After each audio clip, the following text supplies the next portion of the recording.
झालेले आहेत। या ठिकाणचे 45 मिनिटं हा सगळा सीसीटीव्ही आहे तो बंद असल्याचं धोकादायक उघडकीस आलेलं कसं बघताय सगळं? हे अनेक प्रश्न खरं तर समोर येतात की अशा पद्धतीनं ज्या ठिकाणी ईव्हीएम मशीन ठेवलेले तिथले सीसीटीव्ही 45 मिनिटं नेमके बंद का होते याचा खुलासा खरं तर संबंधित यंत्रणेनं करणं गरजेचं आहे आणि याविषयी अनेकांच्या मनात प्रश्नचिन्ह निर्माण होणारी ही गोष्ट, त्यामुळे तातडीनं याबाबत खुलासा हा संबंधित यंत्रणेनं निवडणूक आयोगानं हा केला पाहिजे। हे सीसीटीव्ही नेमके बंद का होते, त्याचा बॅकअप काही होता का, या संदर्भातील खुलासा हा निवडणूक आयोगानं तातडीनं करणं खरं तर गरजेचं आहे।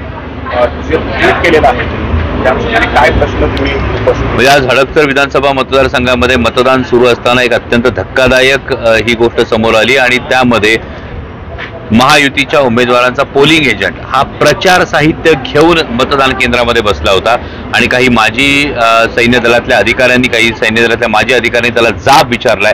हा व्हिडिओ मला पाठवण्यात आला आणि हा व्हिडिओ समोर आला आणि मी त्या सैन्य दलातल्या माजी अधिकाऱ्यांचं मनापासून आभार मानतो की आपण फौजमध्ये असताना, सैन्यात असताना देशाच्या सीमांचं रक्षण केलं होतं आणि आता सैन्य दलातून निवृत्त झाल्यानंतर आपण देशाच्या लोकशाहीचं हे इतक्या सजगतेनं आपण रक्षण केलं, त्याबद्दल मी मनापासून त्यांचा आभार मानतो। परंतु महायुतीच्या या उमेदवारांचा पोलिंग एजंट या पद्धतीनं प्रचार साहित्य घेऊन बसतो याची रीतसर तक्रार मी निवडणूक आयोगाकडे केलेली आहे आणि याविषयी तातडीनं कार्यवाही होणं हे अपेक्षित आहे। दुसरीकडे खेडमध्येही बोगस मतदान होत असल्याचं समोर आलेलं आहे। शिरूरमध्ये काही प्रकार घडत आहेत, तर या सगळ्या संदर्भामध्ये काय म्हणणार की सत्ताधाऱ्यांची यंत्रणा जी आहे ती या गैरप्रकारानं काम करते? मला असं वाटतं की हे जेवढे प्रकार घडत आहेत हे सगळे प्रकार मी मायबाप मतदारांना आवाहन करेल की हे सगळे प्रकार तुमच्या समोर आणतोय, पण हे सगळे प्रकार आणत असताना लोकशाही वाचवणं, लोकशाही टिकवणं तुमचं माझं कर्तव्य आहे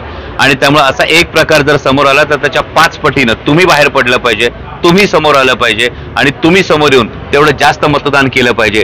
जेव्हा चांगलं आणि वाईट या 2 प्रकारचा संघर्ष सुरू असतो तेव्हा वाईट एक जर असेल तर चांगलं 5 आलं तर ते चांगलं हे वाईटाला झाकतं आणि चांगुलपणाचा कायम विजय होतो। त्यामुळे माझी मायबाप मतदारांना विनंती आहे, सुज्ञ मतदारांना विनंती आहे, आपल्या देशाची निवडणूक आहे, आपल्या लोकशाहीची निवडणूक आहे, त्यासाठी मोठ्या संख्येनं बाहेर पडा आणि मतदान करा ही माझी विनंती आहे।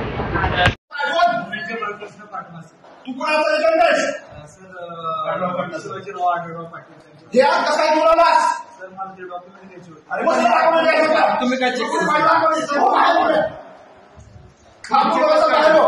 चेक कस काय नाही केलं तुम्ही? साहेबांची जॉब विचारा, साहेबांना ऑफिसर फोन येतं, तुम्ही साधा कसा तुम्ही काय चेक केलं? तुम्ही आतमध्ये काय चेक केलं? काय चेक केलं साहेब? मला साहेबांचा व्हिडिओ घ्या। तुम्ही एक सांगा की हे माणसाने काय तुमच्या पाणी चालू ना म्हणजे तुम्ही सुद्धा काही लाच रिपोर्ट घेतली असं तुम्ही बरं गोष्टीचं सांगा काय करा तुमचं या गोष्टी हे चुकीचं व्हिडिओ घ्या आणि व्हिडिओ मला सांगा बरं साहेब पोलीस ऑफिसरचं नाव घ्या, बूथ ऑफिसरचं नाव घ्या, जतर हातामध्ये दर हातामध्ये साहेबांचं नाव विचारा पोलीस ऑफिसरचं। मी काय म्हटलं का मग तुम्ही या गोष्टी कसं काय आतमध्ये कसं काय घेऊन आला?